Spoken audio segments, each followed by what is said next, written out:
Hello दोस्तों, मैं देवेंद्र कुमार आपका महावीर एजुकेशनल पार्क चैनल पर स्वागत करता हूं।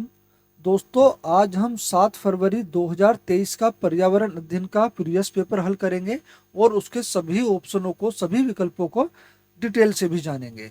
दोस्तों, हमारे महावीर एजुकेशनल पार्क चैनल पर आपको सभी प्रकार के कंपटीशन की प्रैक्टिस कराई जाती है। अगर आप किसी भी कंपटीशन की तैयारी कर रहे हैं तो उसकी एक अच्छी प्रैक्टिस के लिए आप हमारे महावीर एजुकेशनल पार्क चैनल को जरूर सब्सक्राइब करें। तो दोस्तों, बढ़ते हैं अपनी क्लास की तरफ। हमारा पहला क्वेश्चन है, टैपिकोवा या कसावा पौधे का खाने योग्य हिस्सा ए है और वह बी में प्रचुर मात्रा में उगाया जाता है। ए और बी क्रमशः क्या है? पत्ता मेघालय, डंठल कश्मीर, जड़ केरल, फूल तमिलनाडु। दोस्तों, यहाँ ए और बी देखो, खाने योग्य हिस्सा यानी खाने की चीज तो ए है ना, और ये कहाँ उगाया जाता है? वो जगह है बी है। तो वो बी कौन सी जगह है जहाँ टैपिकोवा उगाया जाता है? तो दोस्तों, हमारा ऑप्शन नंबर 3 है, राइट आंसर हो जाएगा जड़ केरल। टैपिकोवा जो है एक प्रकार की जड़ होती है और ये केरल में उगाई जाती है। लोग बाग जो है, वहाँ के लोग जो होते हैं केरल के, वे अपने घर के बाहर आंगन में भी इसको उगाते हैं। और दोस्तों, केरल में जो है नारियल के तेल से बनी मछली खाते हैं। नारियल के तेल से बनी मछली भी खाते हैं।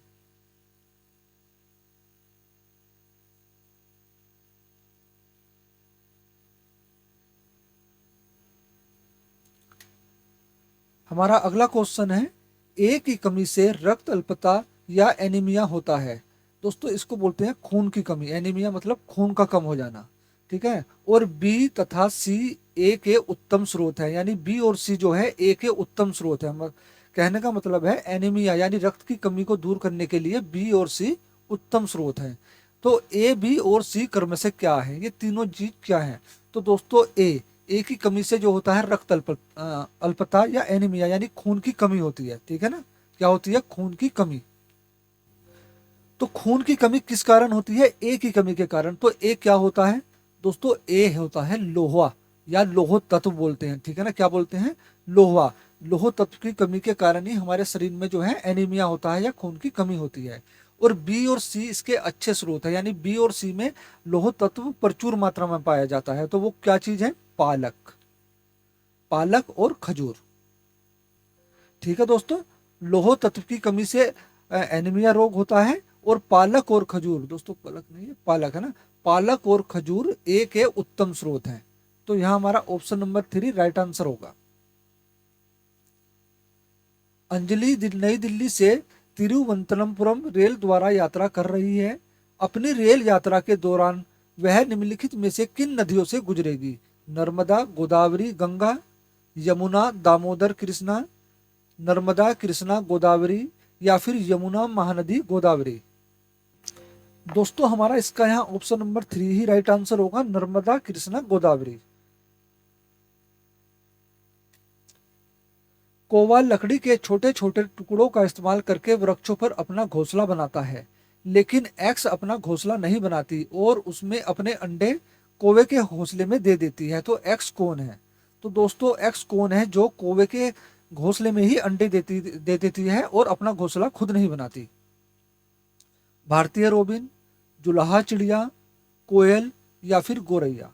दोस्तों, कोयल। कोयल एक आलसी पक्षी होती है जो अपने आलस के कारण अपना घोंसला नहीं बनाती है और अपने अंडे कौवे के ही घोंसले में दे देती है। और कौवा क्या करता है? अपने अंडों के साथ साथ कोयल के अंडों को भी सेता है। तो यहाँ हमारा ऑप्शन नंबर 3 राइट आंसर होगा, कोयल। और दोस्तों, कौवे के घोंसले में जो है, कौवे के घोंसले में, ये क्वेश्चन भी सीटेट में पूछा हुआ है, लोहे के तार, लोहे के तार, लकड़ी, रुई आदि मिलते हैं, ठीक है ना। ये सब किसके घोंसले में होते हैं? ये सब कौवे के घोंसले में होते हैं। वाई के जिले एक्स में इत्र, गुलाब जल और केवड़ा जल बहुत बड़े पैमाने पर तैयार किए जाते हैं। एक्स और वाई क्या है? दोस्तों, कोई वाई का जिला है, यानी वाई क्या है? वाई कोई प्रदेश है और इसके जिले एक्स में, एक्स क्या है, एक्स जिला है, वहां पर जो है इत्र, गुलाब जल, केवड़ा तैयार किया जाता है। तो एक्स और वाई क्या है, यानी वो जिला और वो राज्य कौन सा है? मधुबनी बिहार, कन्नौज उत्तर प्रदेश, वर्ली महाराष्ट्र या फिर सोलन हिमाचल प्रदेश। दोस्तों हमारा यहाँ ऑप्शन नंबर 2 राइट आंसर होगा, कन्नौज और उत्तर प्रदेश। ठीक है, उत्तर प्रदेश के कन्नौज जिले में, ठीक है ना, उत्तर प्रदेश के कन्नौज जिले में इत्र, गुलाब जल और केवड़ा बहुत बड़े पैमाने पर तैयार किया जाता है। तो एक्स क्या हुआ, एक्स हुआ जिला, कौन सा जिला, कन्नौज। वाई क्या था, राज्य, कौन सा राज्य, उत्तर प्रदेश। दावा ए, उबला हुआ अंडा पानी से भरे मग में डाला जाए तो यह डूब जाता है, जबकि नमक वाले पानी में डाला जाए तो यह ऊपर तैरता है। तर्क आर, अंडे को उबले जाने पर उसका घनत्व बढ़ जाता है। इसमें से सही विकल्प चुनिए। ए और आर दोनों सही है और आर ए की सही व्याख्या करता है।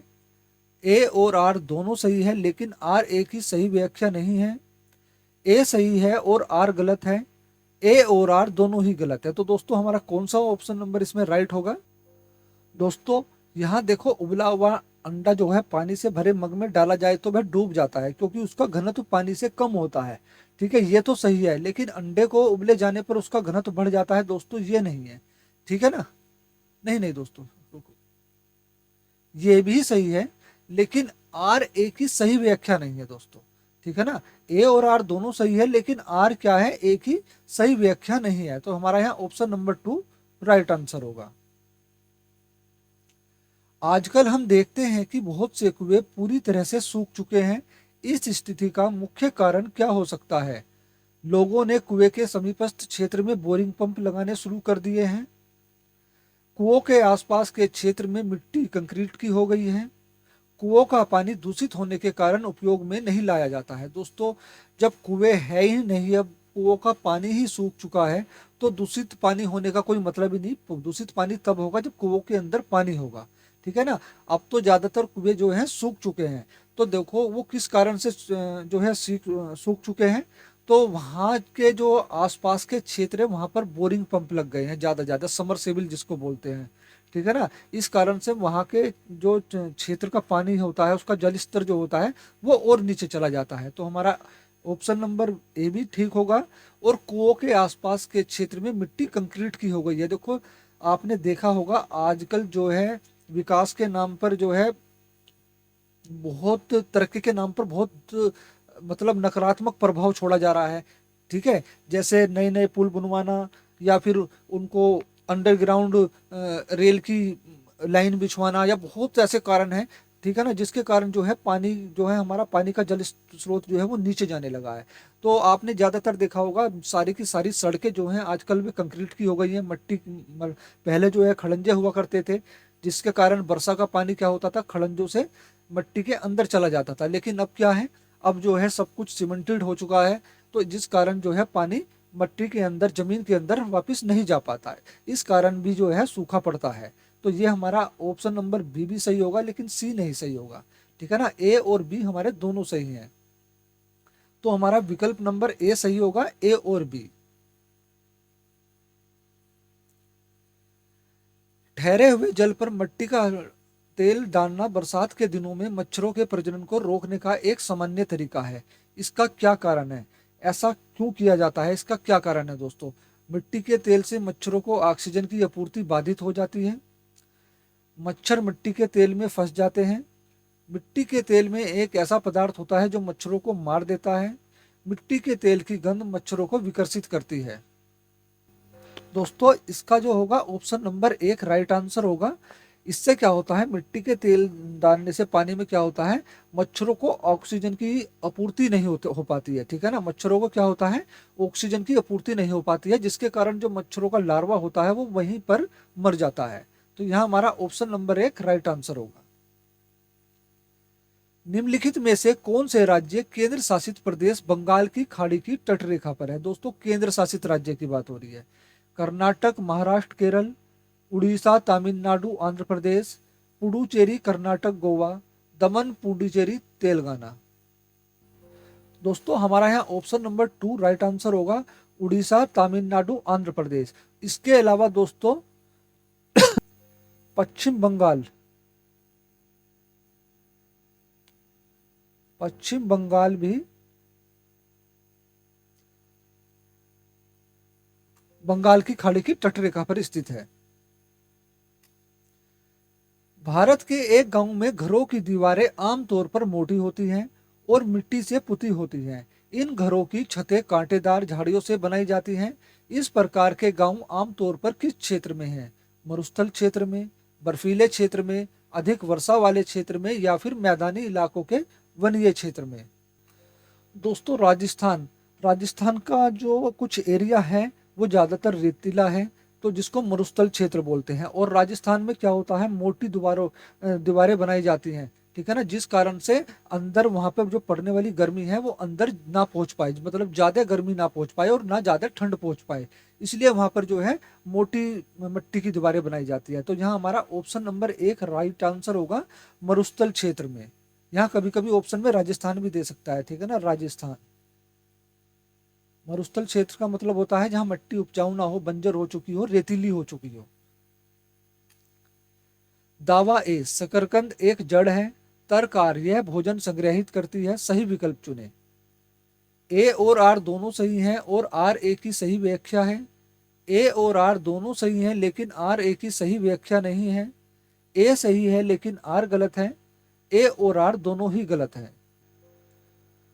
तो दोस्तों हमारा यहाँ इसका ऑप्शन नंबर 2 जो होगा राइट आंसर होगा। ए और आर दोनों सही हैं लेकिन आर ए की सही व्याख्या नहीं है। दावा ए, झूम की खेती में खरपतवारों को उखाड़ने के स्थान पर काट और जला दिया जाता है। बिल्कुल जला दिया जाता है। और तरकार, राख मिट्टी में मिल जाती है जिससे कि मिट्टी की उर्वरता बढ़ जाती है। सही विकल्प चुने। ए और आर दोनों सही हैं, आर ए की सही व्याख्या है। ए और आर दोनों सही हैं लेकिन आर ए की सही व्याख्या नहीं है। ए सही है लेकिन आर गलत है। ए और आर दोनों गलत है। दोस्तों दोनों तो गलत नहीं है और ए सही है, आर गलत है। दोस्तों आर गलत भी नहीं है, ये दोनों ही सही हैं और आर ए की सही व्याख्या भी है। तो यहाँ हमारा ऑप्शन नंबर 1 राइट आंसर होगा। ए और आर दोनों सही हैं और आर ए की सही व्याख्या है। दोस्तों झूम की खेती जो है सॉरी, झूम की खेती में क्या करते हैं, फसल काटने के बाद जमीन को कुछ वर्षों के लिए ऐसे ही छोड़ देते हैं। तो जब वहां पर कुछ झाड़ियां, खरपतवार या बांस के पौधे उग जाते हैं तो वहां पर किया जाता है, उसको काट कर जला दिया जाता है, ठीक है ना, काट कर जला दिया जाता है। तो इससे क्या होता है, वहां की जो मिट्टी होती है उसकी उर्वरता बढ़ जाती है, जिससे वे जो है रासायनिक पदार्थों का उपयोग नहीं करते हैं। वहां की मिट्टी में मिलाने के लिए वे खाद के रूप में इसी राख का इस्तेमाल करते हैं। ठीक है दोस्तों, इसी को बोलते हैं झूम की खेती। ठीक है ना, एक खेती के बाद कुछ समय के लिए खेती को ऐसे ही छोड़ दिया जाता है और जो खरपतवार उग जाती हैं या कुछ झाड़ियां उग जाती हैं तो उसको काट कर वहीं पर जला दिया जाता है और उसकी राख जब मिट्टी में मिल जाती है तो वहां की मिट्टी थोड़ा सा उपजाऊ हो जाती है, जिस कारण से जो है इसको झूम की खेती बोला जाता है ना। और इसको ज्यादा जोता भी नहीं जाता है, इस भूमि को थोड़ा ही जोता जाता है और ऊपर से बीज छिड़क दिए जाते हैं। दावा ए, केचुआ किसानों का अच्छा मित्र माना जाता है। तरकार, केचुआ खरपतवारों को नष्ट करता है। सही विकल्प चुने। ए और आर दोनों सही हैं, आर ए की सही व्याख्या है।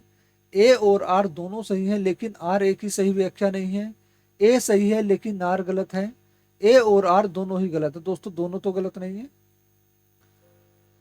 दोस्तों ए सही है लेकिन आर गलत, बिल्कुल, क्योंकि केचुआ खरपतवारों को नष्ट करता है, ये बिल्कुल गलत है। वो खरपतवारों को नष्ट नहीं करता है, वो सिर्फ क्या करता है, वो जमीन के अंदर रहता है और जमीन में छेद कर देता है, जिस कारण से क्या होता है, वर्षा का जो पानी होता है वो जमीन के अंदर तक जाता है, या जो भी खेती के लिए पानी का यूज करते हैं, खाद का यूज करते हैं, वो जमीन के अंदर तक जाती है।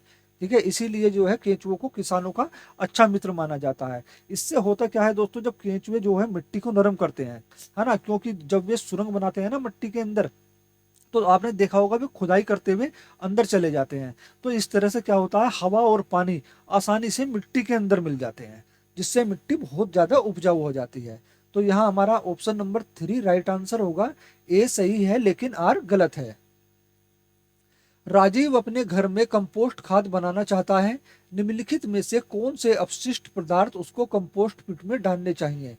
एल्यूमिनियम पत्ती, वनस्पति छिलके, अंडों के छिलके, वनस्पति छिलके छनी हुई चाय की पत्तियां, कागज, वनस्पति छिलके पॉलीथीन, कागज, एल्यूमिनियम पत्ती, दूध के पैकेट या फिर अखबार। दोस्तों कंपोस्ट होता क्या है? कंपोस्ट जो होता है एक प्रकार का प्राकृतिक खाद होता है, ठीक है ना, प्राकृतिक खाद होती है कंपोस्ट। तो यहाँ हमारा ऑप्शन नंबर 2 राइट आंसर होगा, वनस्पति छिलके, छनी हुई चाय की पत्तियां और कागज। दोस्तों वीडियो अच्छी लग रही है तो प्लीज वीडियो को लाइक करें, शेयर करें, और जो लोग हमारे चैनल पर नए हैं वो प्लीज चैनल को सब्सक्राइब करके बेल आइकन प्रेस कर लें ताकि हमारी आने वाली सभी वीडियो के नोटिफिकेशन आपको मिलते रहें।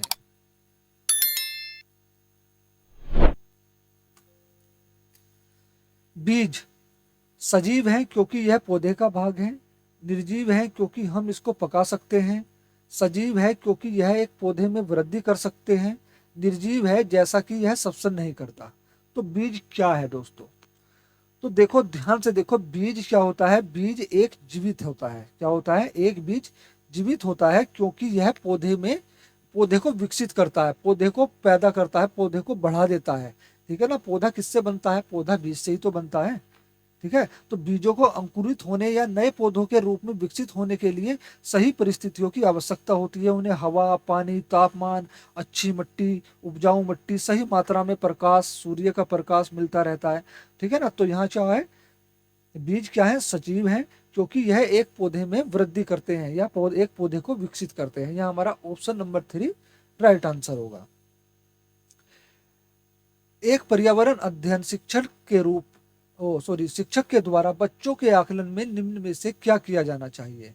बच्चों के बारे में गुणात्मक कथन लिखना, बच्चों के सिर्फ कुछ ही पक्षों पर केंद्रित होना, बच्चों की सीखने की क्षमता पर ध्यान केंद्रित करते हुए जानकारी अभिलिखित करना, बच्चों के पूर्व अभिलेख की तुलना करना। इनमें से कौन सा बच्चों के आकलन में किया जाना चाहिए? तो दोस्तों एक शिक्षक को क्या करना चाहिए आकलन के लिए? मतलब जब बच्चे का आकलन करे, बच्चों के बारे में गुणात्मक कथन लिखना, बिल्कुल सही आंसर है ये ऑप्शन। बच्चों के सिर्फ कुछ ही पक्षों पर केंद्रित होना, दोस्तों कुछ ही पक्षों पर केंद्रित होना ऐसा नहीं है, बच्चों के सभी पक्षों को केंद्र में रखकर आकलन करना चाहिए। बच्चों की सीखने की क्षमता पर ध्यान केंद्रित करते हुए जानकारी अभिलिखित करना, बिल्कुल ये भी है। बच्चों के पूर्व अभिलेख की तुलना करना, ये भी है दोस्तों। तो हमारा ए, बी और डी ये सही होंगे। ए, बी, डी, तो सॉरी ए, सी, डी, हमारा ऑप्शन नंबर 3 राइट आंसर होगा। निम्न में से कौन सा पर्यावरण अध्ययन शिक्षण में विद्यालय क्षेत्र भ्रमण का महत्वपूर्ण लक्षण है? विद्यालय में नई अधिगम जानकारी लेने की और सीखने की रुचि जगाना। देखो इससे क्या क्वेश्चन में क्या करा, पर्यावरण अध्ययन में जो है जब बच्चे को पर्यावरण अध्ययन कराया जाता है, पढ़ाया जाता है, तो विद्यालय जो है उसको क्षेत्र भ्रमण मतलब बाहर घुमाने के लिए ले जाता है, किसी क्षेत्र को दिखाने के लिए, कुछ एरिया दिखाने के लिए। तो उसका महत्वपूर्ण लक्षण क्या होता है? विद्यार्थी और शिक्षक दोनों को नियमित सीखने सिखाने की प्रक्रिया से मुक्ति मिलती है। दोस्तों नहीं, ये बिल्कुल गलत है। ठीक है ना, मुक्ति नहीं मिलती है, बल्कि नए नए अनुभव प्राप्त होते हैं। ठीक है ना, इसके द्वारा तो शिक्षण अधिगम के लिए विधि का सही उपयोग करना नहीं दोस्तों। अपने बच्चों को पिकनिक पर जाते हुए देख अभिभावकों को प्रसन्न होना, दोस्तों ये भी नहीं। तो विद्यार्थियों में नई अधिगम जानकारी लेने की और सीखने की रुचि को जगाना। ठीक है, हमारा यहाँ ऑप्शन नंबर 1 राइट आंसर होगा। ये जो है पर्यावरण शिक्षण का एक महत्वपूर्ण उद्देश्य होता है बच्चों को भ्रमण पर ले जाने का। पर्यावरण अध्ययन पाठ्यचर्या में विषय आधारित उपागम का पालन क्यों किया गया है? एक ही बार में अधिक से अधिक संकल्पनाओं को पूरा करना नहीं, संसाधनों को बचाना नहीं, बच्चों के अर्जित ज्ञान का संपूर्ण आकलन करना। तो यहाँ हमारा ऑप्शन नंबर 3 ही राइट आंसर होगा दोस्तों। विद्यार्थियों को समाज और प्रकृति दोनों के बारे में संवेदनशील बनाना, ये नहीं। ठीक है ना, देखो क्वेश्चन पढ़ो, पर्यावरण अध्ययन पाठ्यचर्या में विषय आधारित, यहाँ विषय आधारित की बात हो रही है, विषय आधारित उपागम का पालन क्यों किया गया है? ठीक है, बच्चों के अर्जित ज्ञान का संपूर्ण आकलन करना। पर्यावरण अध्ययन शिक्षण के संबंध में राष्ट्रीय पाठ्यचर्या रूपरेखा 2005 की प्रस्तावना नहीं है। इसको हम एनसीएफ 2005 भी बोलते हैं, है ना, एनसीएफ 2005 या फिर राष्ट्रीय पाठ्यचर्या रूपरेखा 2005। तो इसकी प्रस्तावना नहीं है। करके सीखने वाली गतिविधियां दोस्तों बिल्कुल गलत है ये तो। दोस्तों ये तो पर्यावरण शिक्षण का मेन उद्देश्य होता है और इसके बारे में जो है एनसीएफ 2005 ने भी कहा है। तो ये तो हमारा जो है बिल्कुल इसके अकॉर्डिंग है, ठीक है ना। एनसीएफ 2005 के बिल्कुल अकॉर्डिंग है। विषय संबंधी उपागम ये भी हमारा जो है एनसीएफ 2005 के ही जो रूपरेखा तैयार हुई है उसके अकॉर्डिंग है। विद्यार्थियों के अनुभव व संदर्भ को जोड़ना ये भी है दोस्तों। लेकिन तकनीकी शब्दावली को जानना, इसके बारे में जो है राष्ट्रीय पाठ्यचर्या रूपरेखा ने इसको नेगेटिव लिया है, नकारात्मक लिया है और इसको बच्चों से दूर रखने के लिए कहा गया है, ठीक है ना। तकनीकी शब्दावली, वैज्ञानिक शब्दावली, कठिन शब्द जो बच्चों की समझ से परे हों, इनको जो है राष्ट्रीय पाठ्यचर्या रूपरेखा ने या एनसीएफ 2005 ने इनको दूर किया गया है, इनकी खिंचाई की गई है, ठीक है। ये सब नकारात्मक है। तो हमारा जो है ऑप्शन नंबर 4 ही राइट आंसर होगा, तकनीकी शब्दावली को जानना। ये क्या है, ये एनसीएफ 2005 की प्रस्तावना नहीं है। पर्यावरण अध्ययन शिक्षण अधिगम में कविताओं और कहानियों का महत्व है क्योंकि बच्चों में जिज्ञासा विकसित होती है, बिल्कुल होती है। बच्चों में सौंदर्य बोध विकसित होता है, बिल्कुल होता है। बच्चों को संदर्भित अधिगम वातावरण प्रदान होता है। विभिन्न अमूर्त वातावरण की व्याख्या होती है। दोस्तों ऐसा कोई सा भी ऑप्शन हो जहां रट्टा लगाने की बात की जा रही हो, याद करने की बात की जा रही हो या व्याख्या की बात की जा रही हो, कठिन शब्दावली, वैज्ञानिक शब्दावली की बात हो रही हो, तो ये सब हमारे नकारात्मक होते हैं, नेगेटिव वर्ड होते हैं। हमारा ये ऐसा कोई सा भी ऑप्शन जो होगा वो राइट नहीं होगा। तो बच्चों में जिज्ञासा विकसित होती है कविता और कहानियों के माध्यम से, बिल्कुल होती है। बच्चों में सौंदर्य बोध विकसित होता है। बच्चों को संदर्भित अधिगम वातावरण प्रदान होता है, ठीक है। ये तीनों ऑप्शन ठीक है। तो ए बी सी हमारा यहाँ ऑप्शन नंबर 3 राइट आंसर होगा, ए बी सी तीनों। प्राथमिक विद्यार्थियों के लिए पर्यावरण अध्ययन शिक्षण अभिप्राय रखता है कि विद्यार्थी कम जिज्ञासु हो। दोस्तों बिल्कुल नहीं। बच्चों में ज्यादा से ज्यादा जिज्ञासा हो जिससे बच्चे अभिप्रेरित होकर खुद अपनी रुचि के साथ अधिगम को ग्रहण करें, ठीक है ना। ऐसा नहीं है, बच्चे ज्यादा जिज्ञासु होने चाहिए, विद्यार्थी ज्यादा जिज्ञासु हो। बिल्कुल दोस्तों हमारा यही ऑप्शन राइट होगा, पर अपने और भी ऑप्शन लिख देते हैं। विद्यार्थियां कम गलतियां करें, दोस्तों नहीं। त्रुटि एवं प्रयास, आपने एक थॉर्नडाइक का जो है सिद्धांत देखा होगा, त्रुटि एवं प्रयास। बच्चे त्रुटि करके सीखते हैं। तो बच्चे क्या है दोस्तों, त्रुटि यानी गलतियों से ही सीखते हैं, ठीक है ना। पहले गलती करेंगे, फिर गलती करेंगे, फिर यानी प्रयास करते रहेंगे साथ के साथ, बार बार बार बार, ठीक है। तो इससे क्या होता है, त्रुटि एवं प्रयास। बच्चे अगर किसी अधिगम के दौरान त्रुटि कर रहे हैं तो वे अभिधिगम के प्रति अभिप्रेरित हैं, ठीक है। विद्यार्थी गम गलती करें ऐसा नहीं। तो अगला ऑप्शन है हमारा, विद्यार्थी अच्छे रेखा चित्र बनाने में लेखन कौशल विकसित करें, नहीं दोस्तों। पर्यावरण अध्ययन का जो प्राथमिक उद्देश्य होता है वो होता है कि बच्चे ज्यादा से ज्यादा जिज्ञासु बने। यहाँ हमारा ऑप्शन नंबर 2 राइट आंसर होगा। पर्यावरण अध्ययन में शिक्षण शास्त्र निम्न में से सभी चलन का समर्थन करता है सिवाय। दोस्तों एक जो है नेगेटिव है, हमें उसी को ढूंढना है। विद्यार्थियों को सक्षम करना कि वे समलोचनात्मक चिंतन एवं समस्या समाधान कर सकें, बिल्कुल। तो दोस्तों ये तो हमारा जो होगा पॉजिटिव आंसर है, ये तो बिल्कुल पर्यावरण अध्ययन के शिक्षण में आता है, इसका समर्थन भी करता है। पाठ्य पुस्तकों को वास्तविक जीवन के अनुभवों से बेहतर मानना, दोस्तों बेहतर मानना नहीं, पाठ्य पुस्तकों को वास्तविक जीवन के अनुभवों के साथ जोड़ना। अगर ऑप्शन में ये होता तो हमारा ये राइट होता, लेकिन यहाँ क्या कह रहा है, पाठ्य पुस्तकों को वास्तविक जीवन के अनुभवों से बेहतर मानना, ठीक है ना। मतलब बच्चों के जो वास्तविक अनुभव हैं उसको जो है मान्यता ना देकर पाठ्य पुस्तकों को मान्यता दी जाए, नहीं दोस्तों ये ऑप्शन हमारा नहीं है, ठीक है ना। विद्यार्थियों में सहयोग को बढ़ावा देना, बिल्कुल ये भी है। विद्यार्थियों की जिज्ञासा और सृजनात्मकता का पोषण करना, ये भी है। तो ये नहीं है हमारा, यही जो होगा क्वेश्चन के अकॉर्डिंग हमारा राइट आंसर होगा, ऑप्शन नंबर 2। एक फोल्डर जिसमें विद्यार्थी एक सत्र के अपने कार्यपत्रक, अवलोकन रिपोर्ट एवं अन्य सामग्री को इकट्ठा करते हैं, उसे क्या कहते हैं।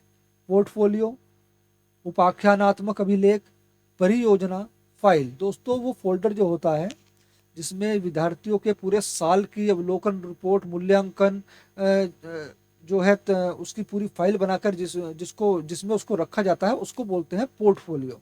यहाँ हमारा ऑप्शन नंबर 1 राइट आंसर होगा, पोर्टफोलियो। प्राथमिक स्तर पर पर्यावरण अध्ययन में अध्यापन अधिगम के लिए समुदाय जरूरी क्यों है?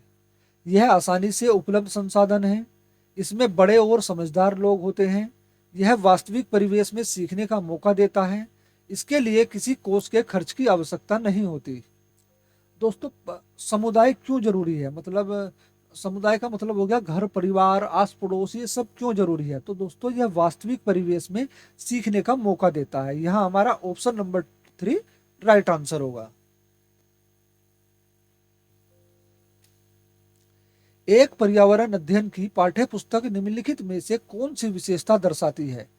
यह विविध पृष्ठभूमि के विद्यार्थियों की जरूरत का ध्यान रखती है, बिल्कुल। इसमें वास्तविक कहानी और घटनाएं हैं, ये भी सही है। यह एकीकृत रूप से प्राकृतिक और सामाजिक सांस्कृतिक विषय प्रस्तुत करती है, ये भी बिल्कुल ठीक है। यह अमूल संकल्पनाओं की व्याख्या पर केंद्रित है। दोस्तों नहीं, ये नहीं। तो हमारा ए बी सी ये तीन ऑप्शन जो है राइट आंसर होंगे। तो हमारा यहाँ ऑप्शन नंबर 1 राइट आंसर है, A B C. A B C विकल्प जो है ये तीनों ही सही हैं।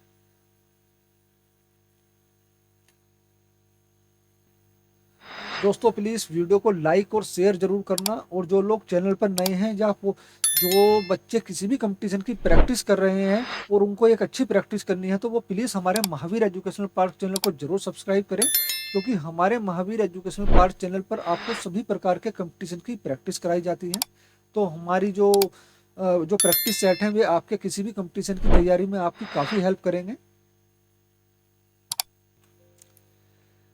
पर्यावरण अध्ययन पुस्तकों में विभिन्न प्रकरणों में आओ करके सीखो का उद्देश्य है। आओ करके सीखो विद्यार्थियों को संलग्न करने में, विद्यार्थियों को करके सीखने का अनुभव प्रदान करना, वैज्ञानिक शब्दावली सिखाना, परीक्षा में उत्तम परिणाम द्वारा अधिगम प्रतिफलों की प्राप्ति करना। दोस्तों, किसी भी शिक्षण में, पर्यावरण में नहीं, किसी भी शिक्षण में जो है बच्चों को सीखने का जो उद्देश्य होता है, अधिगम को ग्रहण कराने का, अधिगम को देने का जो उद्देश्य होता है, वो कभी भी कक्षा में फर्स्ट आना, सेकंड आना, ये सब नहीं होता है। ठीक है ना, ना ही ज्यादा से ज्यादा अंक प्राप्त करना। तो हमारा ये ऑप्शन कट जाता है। और मैंने कहा वैज्ञानिक शब्दावली, कठिन शब्दावली, व्याख्या करना किसी चीज की, कोई सा भी ऑप्शन होगा वो बिल्कुल गलत होगा। विद्यार्थियों को बिजी रखना मतलब संलग्न रखना, बिजी रखना, दोस्तों नहीं। बिजी रखने का मतलब नहीं होता है कि आप पढ़ाया इसलिए रहे हैं ताकि बच्चे बिजी रहे, नहीं। आपका जो मेन उद्देश्य होता है वो ये होता है कि बच्चे खुद करके सीखें, गतिविधि आधारित शिक्षण करें। बच्चे जब खुद करके सीखेंगे तो उनका ज्ञान क्या होगा, वो स्थायी होगा। ठीक है, यहाँ हमारा ये ऑप्शन भी कट जाता है और ऑप्शन नंबर 2 राइट आंसर होगा, विद्यार्थियों को करके सीखने का अनुभव प्रदान करना। क्वेश्चन नंबर 27, निम्न में से कौन से पर्यावरण अध्ययन के उद्देश्य हैं? दोस्तों उद्देश्य है ना, विद्यार्थियों को मुख्य बिंदुओं को याद करने और उनमें अंतर करने के लिए तैयार करना। दोस्तों मैंने पहले ही कहा, याद करना, रट्टा मारना, व्याख्या करना, ये ऐसा कोई सा भी ऑप्शन होगा तो वो गलत होगा। विद्यार्थियों को प्रश्न पूछने के लिए प्रेरित करना, बहुत बढ़िया, ये बिल्कुल राइट है। विद्यार्थियों को एक दूसरे की संस्कृति को अस्वीकार करने के लिए तैयार करना। दोस्तों अस्वीकार करना नहीं है, सभी बच्चों को एक दूसरे की संस्कृति का सम्मान करना चाहिए। ठीक है, विद्यार्थियों को जिम्मेदार नागरिक बनाना, ठीक है, ये भी सही है। तो दोस्तों हमारा बी और डी, ठीक है ना, ये दोनों हमारे ऑप्शन ठीक हैं। तो ये कहाँ है, ये है ऑप्शन नंबर 2 में, बी और डी। तो यहाँ हमारा ऑप्शन नंबर 2 राइट आंसर होगा। पर्यावरण अध्ययन की एनसीईआरटी की पाठ्य पुस्तक में खाली स्थान दिया गया है, वह किस लिए दिया गया है? दोस्तों विद्यार्थियों को मनन चिंतन करने के लिए अवसर देने के लिए, विषय की सामान्य संकल्पनाओं की व्याख्या करने के लिए। व्याख्या मैंने पहले ही कहा ना, बता दिया, बार बार बता रहा हूँ, व्याख्या करना, रट्टा मारना बिल्कुल गलत होगा। परिभाषा करना, किसी चीज की परिभाषा देना, ये भी बिल्कुल गलत होगा। अधिक संख्या में अभ्यास पत्रक शामिल करना, दोस्तों ये भी बिल्कुल गलत होगा। लेकिन विद्यार्थियों को मनन चिंतन करने के लिए अवसर देने के लिए, ताकि बच्चे अपने अनुसार, अपने तर्क करके अपने अनुसार उस रिक्त स्थान को भरे। तो यहाँ हमारा ऑप्शन नंबर 1 राइट आंसर होगा। कक्षा 1 और 2 के पर्यावरण अध्ययन में एनसीएफ 2005 में कोई पाठ्य पुस्तक निर्धारित नहीं की है। इसका सर्वाधिक उपयुक्त कारण है, विद्यार्थी संदर्भित अधिगम परिवेश से सीखते हैं। बिल्कुल दोस्तों, बच्चे चाहे अपने परिवेश से, अपने वातावरण से, अपने एनवायरनमेंट से सीखते हैं, तो ये हमारा सही होगा। कक्षा 1 और 2 के विद्यार्थी पर्यावरण अध्ययन सीखने के लिए बहुत छोटे हैं। दोस्तों ऐसा नहीं है, बिल्कुल गलत। पर्यावरण अध्ययन कक्षा 3 के उपरांत उपयुक्त है, नहीं दोस्तों। प्राथमिक स्तर के बच्चों का पाठ्यचर्या के भार को कम करना है, दोस्तों ये भी बिल्कुल सही है। ठीक है ना, बच्चों के जो है भार को कम करना भी इसका उद्देश्य है। तो हमारा ए और डी यहाँ जो होगा विकल्प, ये बिल्कुल राइट है। या तो यहाँ हमारा ऑप्शन नंबर 1 राइट आंसर होगा, ए और डी। ठीक है, विद्यार्थी संदर्भित अधिगम परिवेश से सीखते हैं और प्राथमिक स्तर के बच्चों का पाठ्यचर्या के भार को कम करना है। एक दक्ष पर्यावरण अध्ययन शिक्षक वह है जो ऐसी शिक्षक शास्त्रीय प्रक्रियाओं का उपयोग करता है जो, दोस्तों दक्ष मतलब होता है, दक्ष मतलब निपुण, ठीक है ना, अपने काम में बिल्कुल निपुण होना। तो एक दक्ष पर्यावरण अध्ययन शिक्षक वह है जो ऐसी शिक्षक शास्त्रीय प्रक्रियाओं का उपयोग करता है जो बच्चों के वास्तविक जीवन से संबंधित हो, बिल्कुल। वास्तविक विषय से संबंधित हो, ये भी बिल्कुल सही। विद्यालय से वास्तविक तौर पर संबंधित हो, ये भी सही है। वास्तविक तौर पर बच्चों के जीवन और विषय से संबंधित हो, ये भी सही है दोस्तों। तो इसमें राइट आंसर कौन सा होगा? तो दोस्तों देखो, सीटेट में क्या होता है, चारों ही ज्यादातर क्वेश्चनों में जो है चारों ही ऑप्शन जो है सीटेट के राइट होते हैं। लेकिन हमको एक ऐसा ऑप्शन ढूंढना होता है जो सबसे मजबूत हो और सभी विकल्पों को अपने अंदर सम्माहित किए हुए हो। तो यहाँ हमारा ऑप्शन नंबर 4 जो है ये बिल्कुल ऐसा ऑप्शन है कि इसने बाकी के 3 ऑप्शनों को अपने अंदर सम्माहित कर लिया है। वास्तविक तौर पर बच्चों के जीवन और विषय से संबंधित हो, तो यहाँ हमारा ऑप्शन नंबर 4 राइट आंसर होगा। तो दोस्तों आज की क्लास यहीं पर समाप्त होती है। क्लास कैसी लगी प्लीज कमेंट करके जरूर बताएं। जो लोग नए हैं चैनल पर वो प्लीज चैनल को सब्सक्राइब करके बेल आइकन प्रेस कर लें ताकि हमारी आने वाली वीडियो के सभी नोटिफिकेशन आप तक पहुंचते रहें। दोस्तों वीडियो देखने के लिए धन्यवाद।